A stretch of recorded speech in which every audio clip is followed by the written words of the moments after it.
Well, good morning, everybody. How's the world treating you? I hope well. I am Frank Gregory, your DC to Wall Street insider. I hate the term guru. I mean, what is that? Not yogiing out. But anyway, I watch the movement of money from Washington D.C. to both Wall Street and the world, and we try and estimate how that's going to impact domestic and international events that we can then trade. And I bring that insider's edge to you through my portfolio Capital Gains, which I run in conjunction with Andrew Giovinazzi. Actually, to be truthful, Andrew Giovinazzi does all the big smart stuff for that. He's one of the best traders I've ever met, and he takes my little ideas and synthesizes into them beautiful trade structures that allow everybody to make some money. So, hopefully you can join us for Capital Gains at some point. Would love for everybody on here to do that. But today I am covering the state of the market broadcast for Option Pit, and I was asked to discuss the shutdown. But I got to be honest with you, I'm feeling I'm feeling like a bit of a broken record on that one because it's now what do we got here? We're going into we're well into week 3, going into week 4 on this thing with no real end in sight. We'll get into that a little bit more, but we did have some other news come out. The CPI numbers hit this morning, and that was something we've been waiting for. They've been talking all week about how everyone was stressing out in the Trump administration because those numbers were going to show be pretty negative.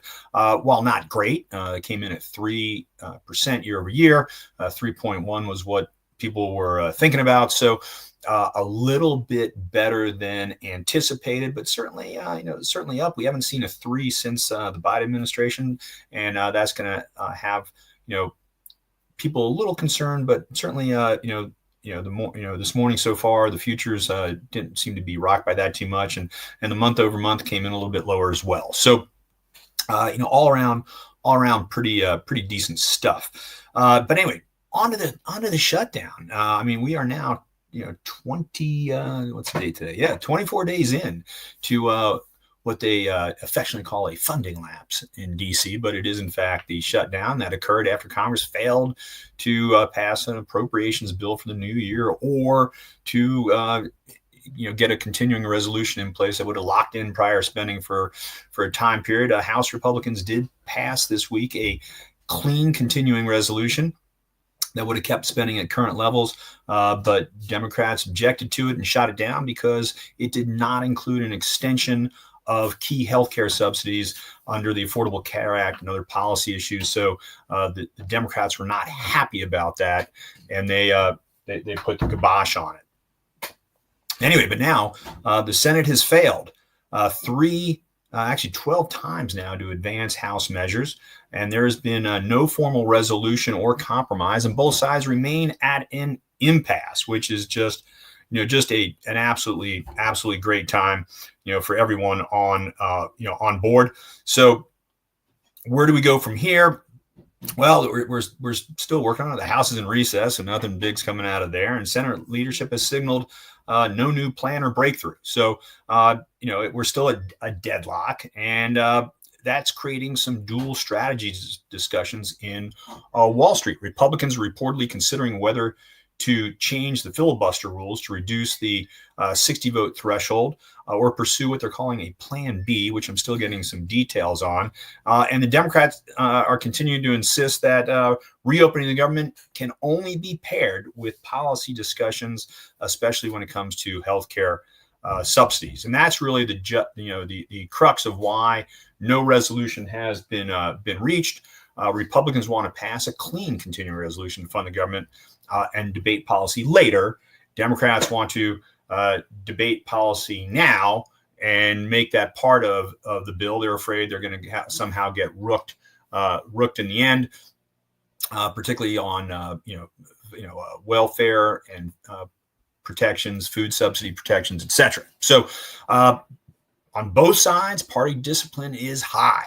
No one's budging, and it's one of the one of the most hard, fast headbuttings I've seen in a while. We had a 23-hour filibuster the other day that shot down the 12th attempt at a Senate vote. So everyone's kind of at an impasse. And the White House, Senate leader, House and Senate leadership, they are really looking at this as leverage, political leverage, and that's just the life of politics. But as the shutdown drags on, pressure will continue to build from federal employees, contractors, agencies, state and municipal governments, because you're going to have downward pressure where people are not getting paychecks, and stress is going to be running super high for a lot of those folks. So, we are going to continue to monitor that. But let's look at the current operational impacts. From what I've seen, rough estimates, about 900,000 federal workers were furloughed, and about 2 million others are working without what they call definite pay. And certainly coming in now to the end of October, that's going to be a second pay cycle. If people are not getting paychecks, that again, a lot of pressure is going to be coming down hard. So some of the agencies are scaling back operations. Certainly, one of the big headline ones that we all read this past week, the Army Corps of Engineers reportedly paused about $11 billion of projects. And that ripples throughout the entire economy, and certainly delays and disruptions are mounting. The FAA is talking about how tough air travel is going to be. There's hiring freezes, contractor payments delayed, agencies slowing down, and that impacts permit reviews and federal grants and research grants, and some even non-essential services are going to be closed or reduced, like some national parks, and that will create a huge economic impact on the U.S. long term. Obviously, the longer this drags on, the more likely incremental costs accumulate. Particularly, like I said, payroll delays for federal employees and contractors reduce household cash flow, and that will dampen consumer spending. Even knowing that when this all comes to an end, they're gonna get the money back, with a nice big fat paycheck, it does in the short term reduce spending, and that creates ripples throughout the economy, and certainly creates uncertainty for a lot of businesses. People are trying to plan coming in towards year end, whether it's hiring, relocations, just about anything you can think of that private companies are going to be engaging in. They're taking a look at this to see how this contraction of money spend is going to impact them. On the bigger side, certainly, this could have a credit rating or borrowing impact on the U.S. Our credit still remains very strong, but the longer dysfunction goes on, Moody's and the rest of them take a look at it, and they might not be so happy, and certainly it will have some GDP impact as well. So, on the non-federal side, even states and municipalities, while they can step in with their own budgets, they're not frozen. A lot of these do, in fact, rely on federal money coming into them. So,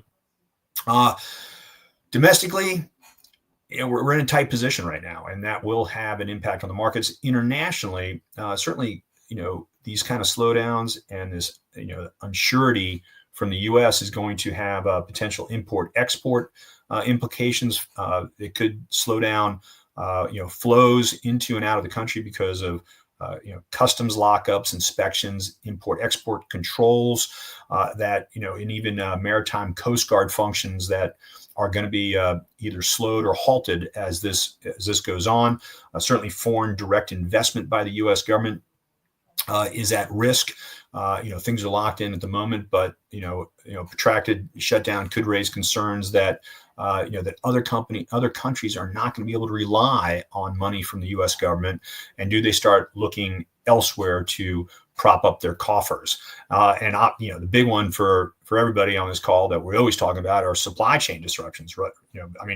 A lot of global supply chains depend heavily on U.S. certifications, approval, whether it's defense, aerospace, imports, exports, and certainly delays in those approvals will cause delays in shipments of goods, which then causes delays in money coming back to the U.S. And as this goes on, it could have an impact on the dollar as well. So from a geopolitical standpoint, this is not something we want to see drag on either. This is already moving to among one of the longest U.S. shutdowns in history, and so the second order effects really haven't been fully explored. The one back in 2019 was the longest that we've had, but certainly as we move into those extended period of times, we don't have the data to show what actually happens long term with these shutdowns. But if we try and quantify these hits, we're talking about I looked at a summary of different economic forecasters, and they're saying it's about a $7 billion to $15 billion per week GDP hit. Cumulatively so far, we're talking 25 to $50 billion in lost productivity. Now the question is that something we're going to make up, or is this a permanent loss? And what we do know from history is this generally is a temporary issue, and that when the economy comes back online, it doesn't stay as a permanent loss. But certainly, there are some lingering impacts. Look, if a contractor loses a job because of this, are they going to necessarily get that job back? No. If there was going to be some kind of investment into a particular project, does that investment necessarily move forward? No. Time is money, and opportunities are lost, right? So we do need to watch that, and we're looking at the data, coming out of DC. Part of the problem is right now as well, all the people who create that data are in the same position as other federal employees. So it's not really, I'm at a point where I'm not wholly trusting the data that we are seeing officially coming out. And, there have been reports that a lot of the data is lagging behind anyway. So, it's going to take a little while to have the full economic impact. I am sure that the Trump administration is not rushing to get current data out, because it's probably not going to say exactly what, they want to. I'm not saying there's a data blackout. I'm just saying that maybe there's a data graying going on a little bit that we need to keep an eye on. But look, the economy is still, still moving forward. The White House is still cutting deals and acting, and that will certainly keep the economy is not going to grind to a halt by any stretch. The economy is going to keep moving forward. We're going to keep getting fiscal movements. This past week, the U.S. just entered into a minerals deal with Australia to bolster both U.S. and Australian mining. Obviously, the big headline was about how this agreement was going to impact U.S.-Australia relations, and they're going to invest jointly, the U.S. and Australia, about $3 billion into critical minerals, particularly rare earth projects over the next 6 months. And those projects could be worth about $53 billion for economic expansion. So, again, things, there's always a balancing act going on. We have some contraction on one side because of, everyone locking up in DC, but the world's still moving on the other hand. So things start balancing out, and that's why I'll just say I'm positive on the market, and we're finding a lot of good trades, so I'm not too worried about that. But and as part of that deal, the Export-Import Bank issued a bunch of letters of interest to help support that deal.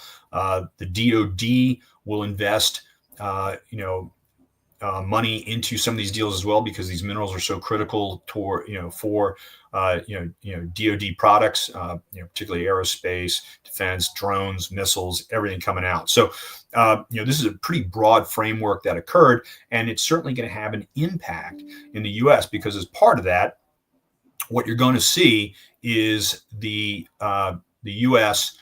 expanding drilling and exploration rights and mineral rights in the United States. So it's going to be a pretty big boom. And I was just looking at a couple of things this morning.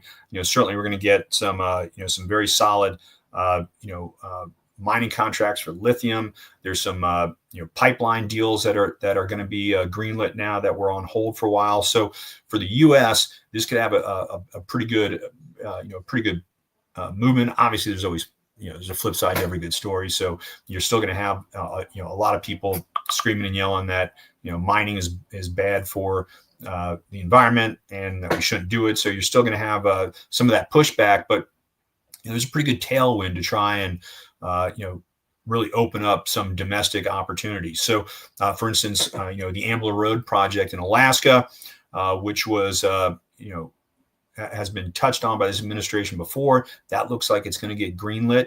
That one will get a ton of pushback, by the way, and you're going to see more flow of money and assets between the U.S. and Australia. So, again, good stuff going on. Some as my kid would say, some chuckleheadedness, in DC, but we're kind of used to that. And as we move along, we will still get good flow of money. We are keeping an eye on on companies that should do well. From that critical minerals.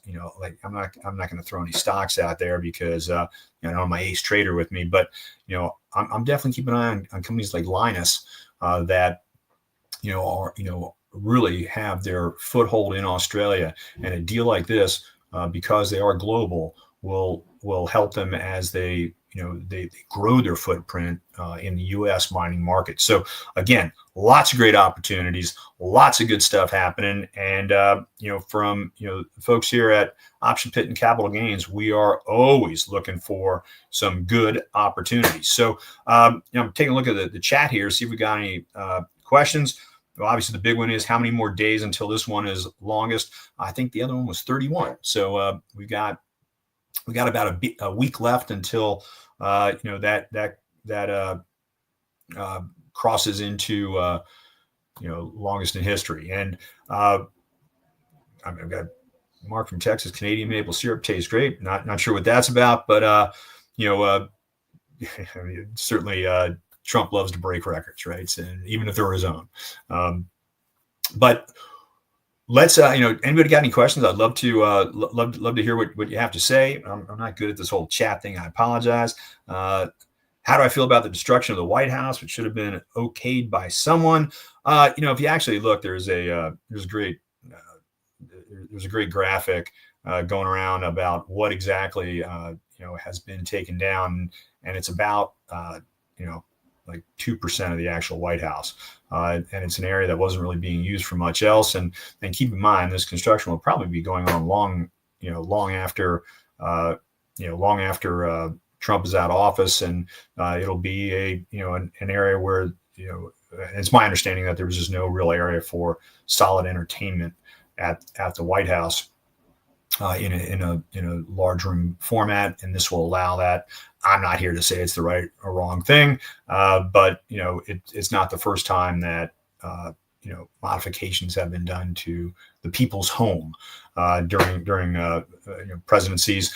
I think just from Trump doesn't always have to be Trump, and maybe there's other ways to go about it that have better optics. But we'll see.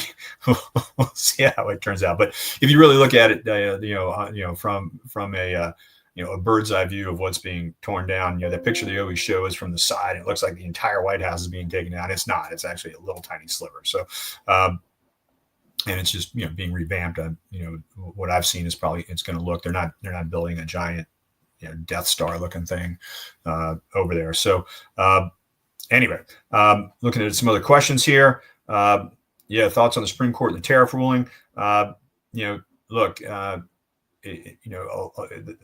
that will have some reverberations. Tariffs, I think, have a solid place to try and supplement the budget, and certainly a core tenet of Trump's budget. I think he's got to stop using them for, as knee-jerk political weapons. I think there needs to be, a very firm strategy, and we have that. But it's this little ancillary nonsense, here and there that jumps up every once in a while. But I think they were a core part, and we need them. to make up for lost revenue. And AI mineral stocks, look, they've been overblown. We've had a lot of on the mineral space, whether it's MP Materials, USA Rare Earth, Lithium American, some others. We've had a lot of profit taking going on over the last week. All those are down multiple days in a row, double digits. So yes, there's been some profit taking, and certainly in capital gains, we've been making a pretty good, we took some profits off of that and been putting strategies around to hedge that a little bit. So definitely keep an eye on it. I think long term, it's still going to be a strong sector. China has, curtailed some supply in some areas, but they've loosened some supply in others. That what China's trying to do is drive down spot pricing on certain minerals like gallium and others to impact upstart competitors. The U.S. and we've talked about this before. That's why the U.S. Earlier in the summer when they did the MP deal, part of it was putting price floors in on certain minerals to protect against those kind of moves from China. So definitely, I think there's definitely been some profit taking going on. There's a short list on which I'll put out in a capital gains piece shortly of targets for more investment by the government. And yes, I do think it is coming. It just makes sense to shore up if you're trying to do a full domestic supply chain on a bunch of these critical elements. You almost have to have that government support. So I think they will look at doing some shoring up. They did it again a week and a half ago with a Canadian company actually. But nothing against our Canadian friends, but from our standpoint, we would like to have seen that money flow to a U.S. company. But yes, we will see more of it, and the impact of that, I think long term will be positive for the U.S. and very very good for the overall economy, and quite frankly for geopolitical reasons with China. I mean, we are not to get political, but we are in another Cold War with China, and it's an active one. And there's a lot of geopolitical tensions going on, and China's wielding a lot of influence around the world. People have been asking me as well, why are we supporting Argentina so much and putting so much money, potentially down there? And I think people, on a high level look and say, well, it's the old, traditional, we're trying to get rid of a socialist model and implement a capitalist one. And there's some truth to that. But the fact is, the largest landowner in Argentina is China.